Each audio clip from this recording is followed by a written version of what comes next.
Welcome to the market money magnet guys. आज है इस वीडियो में हम बात करने वाले हैं कि कैसे हमें पता करते आए कि कौन से स्टॉक में कब एंट्री लेनी है और कब एग्जिट करना है। बहुत से लोग मुझे ये चीज़ कमेंट सेक्शन में पूछते रहते कि हमने किसी स्टॉक में एंटर किया और वो स्टॉक डब से गिर गया या करेक्शन वो स्टॉक में आ गया, या हमने किसी स्टॉक में से एग्जिट कर लिया और एग्जिट करते ही स्टॉक रॉकेट की तरह भागने लग गया।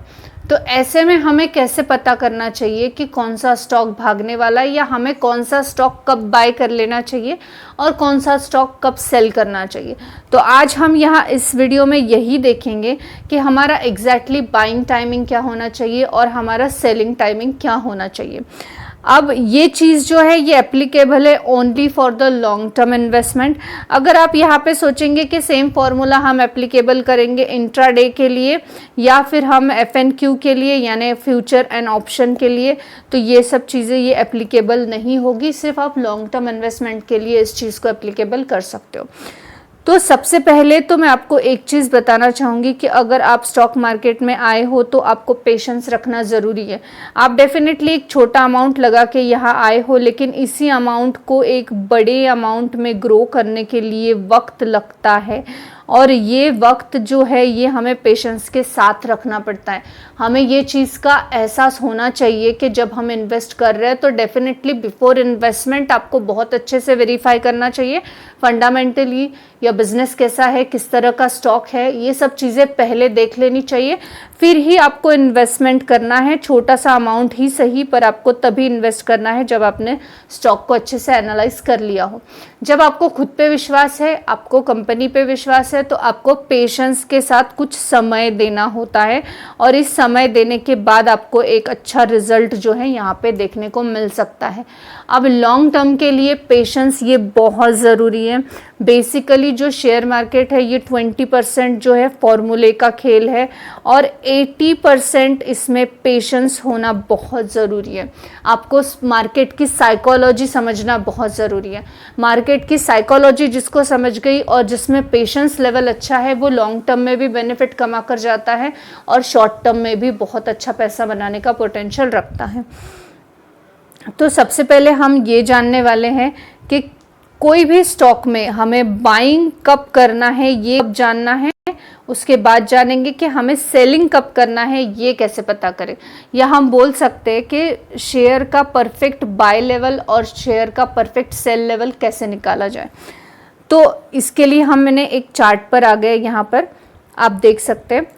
इसमें मोस्ट ऑफ द लोग जो है, हम मेरे और आप जैसे रिटेल इन्वेस्टर जो हैं, जो एक तो जो न्यू आए हैं स्पेशली, वो लोग मार्केट में किसी अट्रैक्शन के चलते आ गए, मार्केट टॉप पे था, यहाँ पे बाय कर लेते हैं वो लोग, और बाय करते ही मार्केट में करेक्शन आ गया और यहाँ पे आके उनका पैसा बर्बाद हो गया। या हम बोल सकते करेक्शन आया, बर्बाद नहीं हुआ।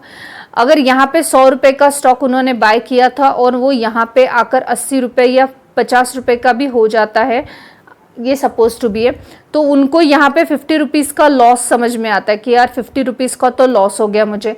तो यहाँ पे वो लोग मार्केट से एग्जिट करके हाय तौबा कर लेते हैं। अब यहाँ पे बहुत से लोग सोचते हैं यार पहले पता होता तो मैं 50 पे आने के बाद बाय करता। तो ये कौन सा फॉर्मूला है ऐसा कि जिससे हमें ये पता चले कि ये स्टॉक जो है 50 पे आने के बाद बाय करना है, या ये स्टॉक अभी 100 से 50 तक आएगा। तो पहले तो किसी भी स्टॉक को बाय करने का कोई परफेक्ट फॉर्मूला नहीं होता कि आप सोचेंगे कि अभी मार्केट को देख के मैं ऊपरा ऊपरी देख लूँ और फिर मुझे पता चले 100 रुपये का स्टॉक 50 पे आने वाला है, 1000 का स्टॉक 800 पे आने वाला है और फिर मैं 800 पे बाय करता हूँ। सबसे पहले तो अगर हम बड़े बड़े रिटेल इन्वेस्टर्स भी देखें, चाहे वो राकेश झुनझुनवाला हो या कोई भी, आप बड़े बड़े इन्वेस्टर्स को देख लीजिए, हर कोई एक ही स्टेटमेंट देगा कि कोई परफेक्ट बाइंग लेवल नहीं होता है मार्केट में। लेकिन कुछ फॉर्मूले, कुछ फंडे ऐसे होते हैं जहां पे आप अपना लॉस डेफिनेटली अवॉइड कर सकते हो, आप एक अच्छी प्राइस पे उसको बाय कर सकते हो। ये हम आगे डेफिनेटली देखेंगे। अब यहाँ पे एक और चीज़ है कि सेल करने का इसी तरह से एक चीज़ होती है कि लोग सोचते हैं कि यार मैंने इसको सेल कर दिया यहाँ पे, और जैसे मैंने सेल किया वैसे ये स्टॉक अच्छा खासा भाग गया। तो जब मैंने सेल किया था, मैंने स्टॉक को 100 रुपीज़ पे बाय किया, स्टॉक 80 पे आ गया और मैंने 80 पे सेल कर दिया और सेल करने के बाद ये स्टॉक फिर से 120 चला गया, तो अगर मैं 120 पे सेल करता तो पर स्टॉक मुझे 40 रुपीज़ का बेनिफिट और मिल जाता। अब ये इसके चलते बहुत से लोग सोचते हैं कि हमें सेल भी कब करना चाहिए, तो डेफिनेटली यहाँ पे भी कोई परफेक्ट फॉर्मूला आपको नहीं मिलने वाला है। मार्केट में जाकर के हाँ चलो ये प्राइस है, अब इसके ऊपर नहीं जाएगा तो आपको यहाँ से सेल करना है, लेकिन फिर भी कुछ टेक्निकल एनालिसिस ऐसे होते हैं कि जहाँ पे आप टेक्निकली उस चीज़ को आइडेंटिफाई कर सकते हो कि यहाँ से मार्केट किस तरह मूव करेगा। उसके लिए 2-3 पैटर्न्स होते हैं, जैसे कि एक तो टेक्निकल एनालिसिस आप देख सकते हो, सेकंड तो ओवरऑल मार्केट। जैसे आपने अगर कोई स्टॉक बाय किया है, जैसे BCCL का ये स्टॉक है और BCCL का स्टॉक किस तरह मूव कर रहा है, इसको जानने के लिए आपको निफ्टी को भी देखना चाहिए कि निफ्टी का क्या रुख है। निफ्टी अभी पॉजिटिव में है, प्लस में है, अपना हाई तोड़ चुकी है या नया हाई बना रही है। अगर निफ्टी उस फ्रेज में है तो डेफिनेटली और प्लस में मार्केट जाएगा। निफ्टी और डाउन जा रहा है तो डेफिनेटली वो स्टॉक्स पे भी इम्पैक्टेबल नेगेटिव पड़ेगा। तो वो एनालिसिस कर कर भी आप एक चीज़ को ये चीज़ देख सकते हो।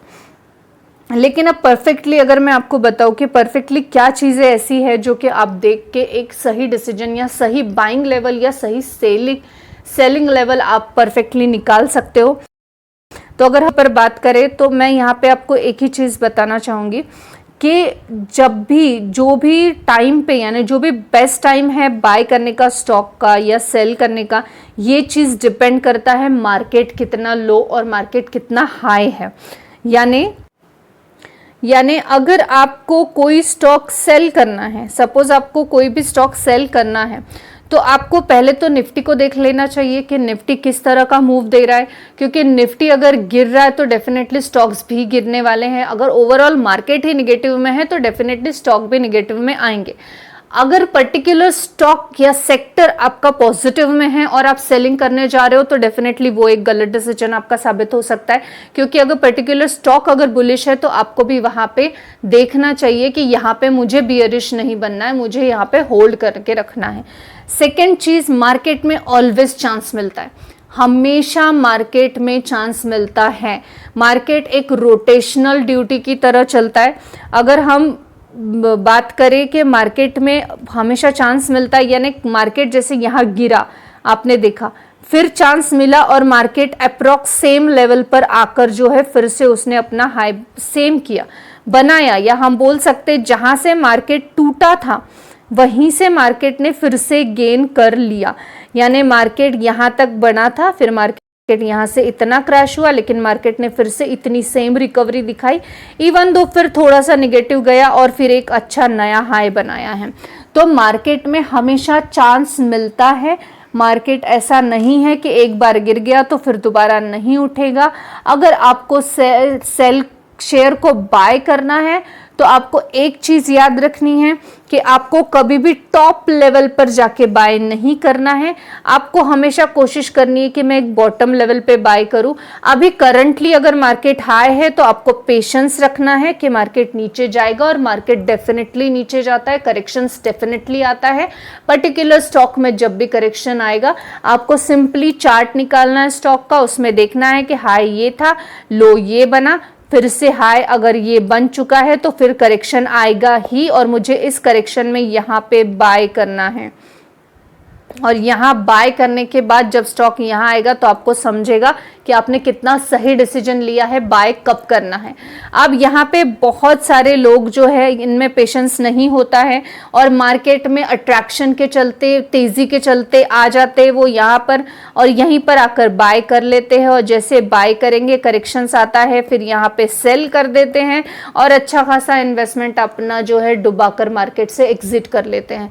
तो मार्केट में परफेक्ट टाइमिंग जो है बाय करने का ये हमेशा लो लेवल पर होता है, जब स्टॉक में करेक्शन आए। और आप सोचेंगे करेक्शन कब आएगा? करेक्शन 100% आता है, ये चांस सबको मिलता है, बस पेशेंस रखिए। मार्केट हमेशा एक लेवल में तेज ऊपर ऊपर ऊपर ही नहीं चलता, मार्केट ऊपर जाएगा तो नीचे आएगा, करेक्शंस मिलेंगे, फिर मार्केट ऊपर आएगा, फिर करेक्शन मिलेंगे ही मिलेंगे।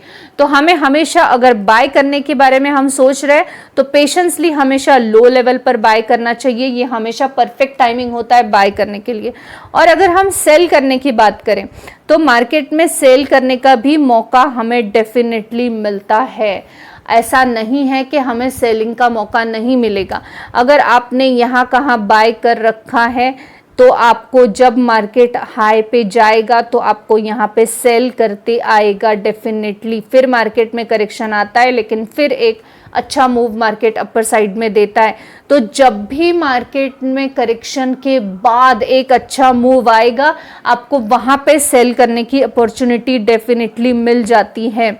अगर आपने यहाँ पे बाय कर रखा है, जैसे मैंने बोला बाइंग के लिए लोअर लेवल आपको देखनी है और आपको सेल करना है तो ये आपको देखना है कि लास्ट हाई जो था उसके लेवल पर हो या उससे ज़्यादा हो, यहाँ पे आपको सेल करना है। लेकिन ये जो मूव है बताने के लिए ये बहुत ही सिंपल है लेकिन ये वक्त लेते हैं आने में। हो सकता है कपल ऑफ मंथ्स ले या हो सकता है किसी किसी स्टॉक में ये 1 से 2 साल के समय के बीच में हो।